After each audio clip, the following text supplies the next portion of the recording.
서울 아파트 거래량 와우 이거 뭐 장난 아닙니다. 9월 거래량을 보면 또 사상 최저입니다. 594건이 아니 서울의 아파트만 해도 어마어마하게 많잖아요. 그런데 한 달 거래량이 594건이니 이거 뭐 말입니다. 뭐 지방의 큰 도시보다도 못하다 뭐 이런 말까지 나오는 겁니다. 이런 말까지. 그 정도로 말입니다. 집값의 거래량이 이거는 뭐 참사 수준이다 이렇게 이야기하고 있습니다. 여러분 서울의 아파트가 몇 채인지 아세요? 서울의 아파트가 여러분 거의 180만 채 정도 됩니다. 179만 3,500채입니다. 거기에서 594채 사건이 거래됐다는 것은 0.04%에 해당됩니다. 물론 아직 이게 시일이 좀 남았습니다. 시일이 오늘이 26일이니까 한 5, 6일 정도 신고하는 날이 더 남았지만 591건에서 594건에서 크게 증가할 것 같지 않다는 거예요. 크게 증가할 것 같지 않다. 신고 건수가 말입니다.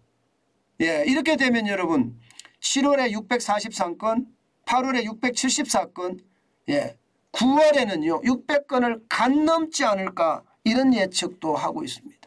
게다가 여러분 10월은 보세요. 물론 10월은 이제 26일인 25일 기준이니까 25일까지니까 아직 신고를 덜 해서 적겠지만 그 신고를 덜 했다고 하더라도 172건이면요 엄청나게 줄어드는 거예요. 엄청나게 줄어드는 겁니다. 지금 당장 봐서는 5월 달에 1738건이거든요. 거기에 비하면 10분의 1 수준으로 떨어졌죠. 일반적으로 말입니다. 서울의 거래 건수가 평균 거래 건수가 아무리 적어도 4,000건 5,000건은 됐어요. 4,000건 5,000건. 4,000건 5,000건에 비하면 지금 거래 건수 9월의 거래 건수도 10분의 1 토막입니다. 10분의 1 토막. 거래가 아예 일어나지 않는다는 거예요.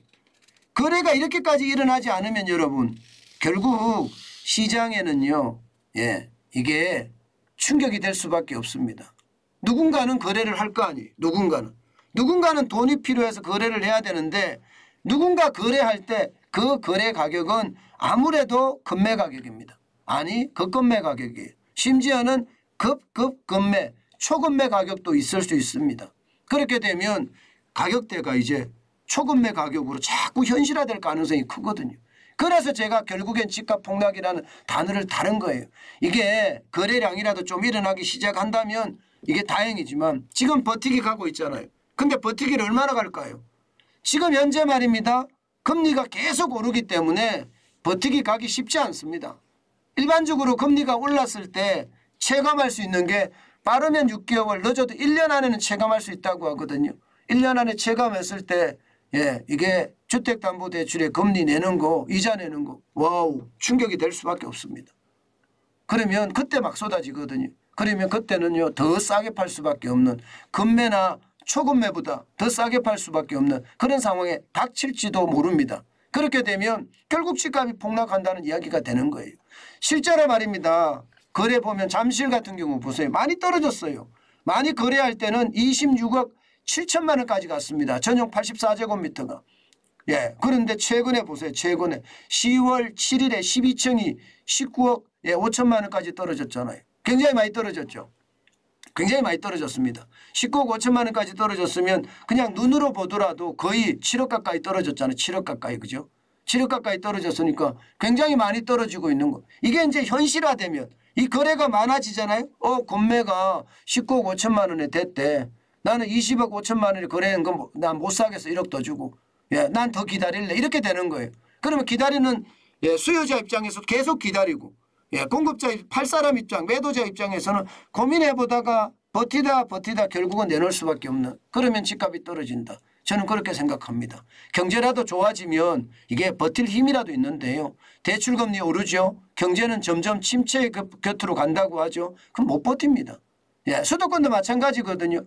이게 광교 중앙 S클래스 보세요. 이게 한때 많이 갈 때는 17억까지 갔습니다. 그런데 최근에 거래되는 것을 보면 14억 5천만 원 내지는 12억까지도 거래가 됩니다. 12억까지도. 결국 이게 점점 가면 갈수록 이제 현실화, 가격의 현실화 예, 결국 금매의 현실화된다는 게 현실이 되니까 아마도 집값 폭락은 어떻게 생각하면 예, 분명히 갈 수밖에 없는 상황이 아닐까. 저는 그런 생각 많이 해봅니다. 여러분 시장은요 굉장히 빠른 속도로 변합니다. 그 빠른 속도로 변할 때 우리가 어떻게 대응하느냐가 굉장히 중요하거든요. 예, 정환진 TV를 보시는 많은 분들이 벌써 임장을 하고 계시더라고요. 임장 좋습니다. 임장하셔야 됩니다. 그리고 지금 사라는 뜻이 아니에요. 더 떨어질 거예요. 더 떨어질 때까지 기다리면서 우리가 감을 익히고 있어야 되거든요.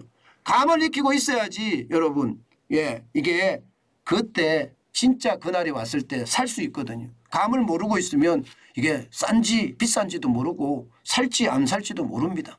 그래서 가격을 비교할 때 여러분 지금의 가격이 떨어진 것이 2020년하고는 어떤가 2019년하고는 어떤가 2018년하고는 어떤지 심지어 말입니다. 문재인 정부가 탄생하기 전 가격하고는 어떤지 계속 비교해 가면서 여러분 예, 여러분들의 어떤 예, 부동산 투자의 대응 그게 필요하다고 저는 생각합니다. 그만큼 예, 변화에 아주 긴급하게 대응하는 것 지금 그 어느 때보다 중요합니다. 그래서 제가 임장 말씀을 드리고 있습니다.